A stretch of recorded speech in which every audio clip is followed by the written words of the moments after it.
Discipline আছে।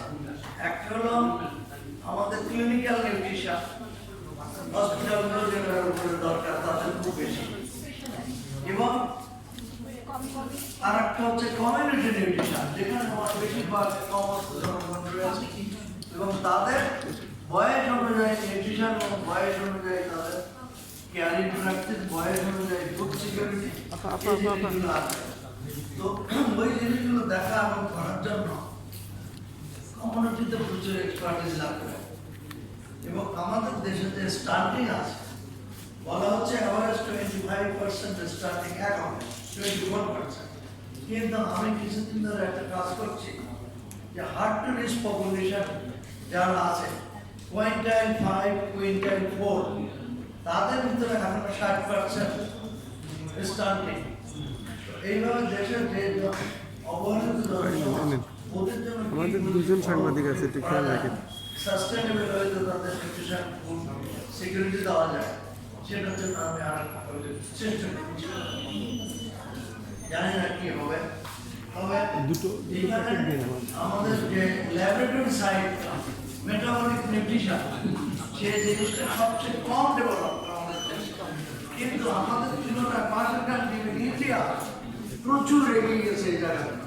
Thailand তারা অনেক এগিয়ে গেছে। থাইল্যান্ডে তো ম্যালনিউট্রিশন প্রায় যায় সেইখানে আমাদের প্রচুর অ্যাডাল্ট ম্যালনিউট্রিশন উল্টো দিকে গেছে। কালকে দেখছিলাম বিডিএইচএসে এই 38.3% ওভারওয়েট উইমেন্স, আচ্ছা আচ্ছা, আর only 9% hello less than 18.5 BMI, মানে চিকন যারা। তার সঙ্গে আগে বেশি ছিল, এখন উল্টে গেছে। এর সাথে সাথে কি এসেছে? এর সাথে সাথে আসছে অযথা complication, suffering, arthritis, coronary heart disease, এর সঙ্গে আসছে ব্লাড প্রেশার, এবং এর সঙ্গে আসছে ক্যান্সারের রিস্ক।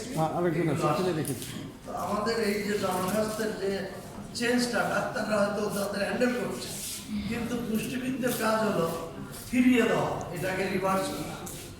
এবং আমি একটা প্রজেক্ট দিয়েছিলাম, আমার প্রচুর ডিজিজের মেয়ে 3 কলেজ থেকে আসে, তাদের নিয়ে আমি ছোট ছোট প্রজেক্ট করে একটাকে দিলাম আমি যে এই যে জাঙ্ক ফুড, এই জাঙ্ক ফুড এখন দেশ নষ্ট করে দিচ্ছে, কিভাবে জাঙ্ক ফুডকে ট্রান্সফর্ম করা যায় টু হেলদি ফুড, তার উপরে রিসার্চ করে ওরা অনেক কিছু বের করেছে, ভালোই।